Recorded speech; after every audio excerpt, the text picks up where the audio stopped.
Assalamualaikum warahmatullahi wabarakatuh. Saya akan sampaikan 3 hal yang sangat penting untuk menjalani kehidupan agar kita mencapai kesuksesan sekaligus kebahagiaan dan keselamatan dunia dan akhirat. 3 ini adalah 3 ciri dari Nabi Ibrahim alaihissalam. Pertama, dia adalah orang yang mencari Tuhan. Artinya, ia logik, kritik, mempergunakan logikanya. Yang kedua, ia orang yang senantiasa mencari bukti. Yang ketiga, ia mau berkorban. Kisah yang pertama tentang pencarian yang tentu saja ini dituntun oleh Allah Subhanahu wa taala. Ketika Ibrahim berkata, digambarkan dalam Al-Quran, Bismillahirrahmanirrahim, wa kadzalika nuri Ibrahima malakutas samawati wal ardi waliyakuna minal muqinin falamma janna alaihi lailu ra'a kaukaban qala hadza rabbi falamma afala qala la uhibbul afilin falamma ra'al qamara bazighon qala hadza rabbi falamma afala qala la ilam yahdini Rabbi la'akunanna minal qaumid dhalin. Falamma ra'a samsa bazighatan qala hadza rabbi hadza akbar. Falamma afalat qala ya qaumi inni bari'um mimma tusyrikun. Inni wajjahtu wajhiya lillazi fataras samawati wal arda hanifa wa ma ana minal musyrikin. Shadaqallahul azim.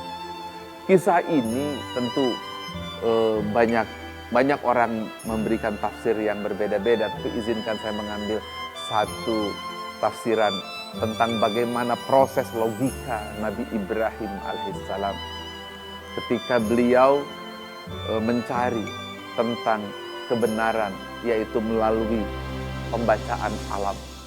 Ia berkata, yang mana Tuhan itu?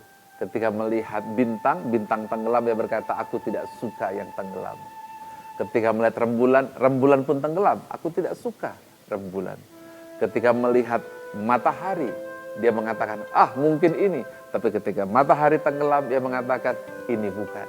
Baru di situ ia menyadari, ini wajahtu wajhiya lillazi fataras samawati wal arda hanifa wa ma ana minal musyrikin.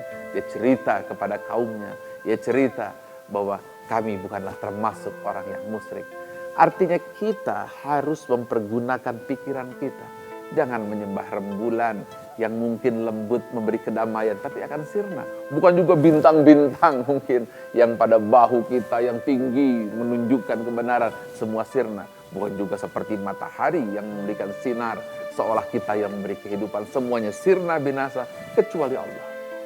Ini adalah sebuah perjalanan hidup pasti Anda saya akan lalui. Ketika rembulan bintang matahari Anda akan sirna. Artinya pencarian itu sadar atau tidak sadar, baik sengaja atau tidak sengaja, pasti akan kita lalui ketika kita kehilangan istri, suami, anak, pangkat jabatan, atau kesehatan. Innalillahi wa inna ilaihi raji'un. Ketahuilah bahwa temukan ini sebelum kita mati agar kita hidup tentram. Yang kedua, Nabi Ibrahim alaihissalam adalah orang yang senantiasa logik, senantiasa meminta bukti. Itu digambarkan di dalam Al-Quran. Meminta bukti bagaimana kau hidupkan orang yang mati, ya Allah. Lalu dijawab oleh Allah, apakah engkau tidak yakin? Jawab Ibrahim, qala bala, tidak. Walakil yatma'inna qalbi, aku ingin keyakinan yang menghujam ke dalam hati. Lalu dijawab oleh Allah, ambil olehmu 4 ekor burung, cincang olehmu, letakkan di puncak bukit. Lalu panggil olehmu, dan ketika itu burung dipanggil, burung itu hidup kembali. Barulah Allah melanjutkan, innallaha azizun hakim. Penemuan ini adalah bukan Anda hanya melihat secara harfiah bahwa burung yang mati hidup, tapi kita memperhitungkan logika kita. Fenomena, katakanlah bagaimana alam semesta tercipta, Big Bang yang terbukti dalam Al-Quran. Bagaimana gunung yang bergerak laksana awan yang tertulis dalam Al-Quran. Pertemuan 2 samudra yang tertulis dalam surat Ar-Rahman adalah supaya kita kritis untuk mendapatkan sebuah kebenaran.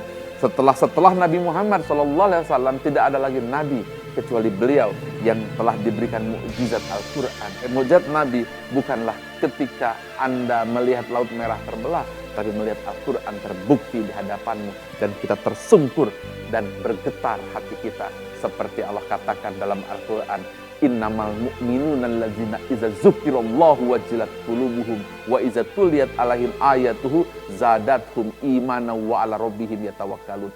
Bergetar hatinya ketika ia melihat kebenaran Al-Quran dan bertambah keimanannya.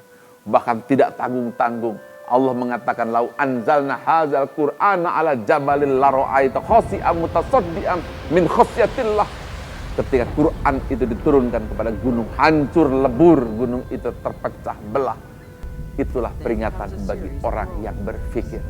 Fenomena seperti inilah ciri pemikiran Ibrahim alaihissalam.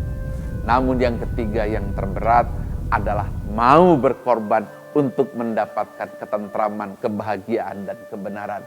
Itu digambarkan fenomena Ibrahim menyembelih putranya Ismail. Bismillahirrahmanirrahim. Falamma balagha ma'usaya qala ya bunayya inni arafil manam anni asbahuka fanzur maza tara qala ya abatif alma tu'mar satajuni insyaallah minas sabirin. Falamma aslama wa tallahu lillahi wa nadainahu ayya Ibrahim qad sadaqta ru'ya inna kadzalika nadzil muhsinin inna hadza lahuwal bala'ul mubin. Sadaqallahu.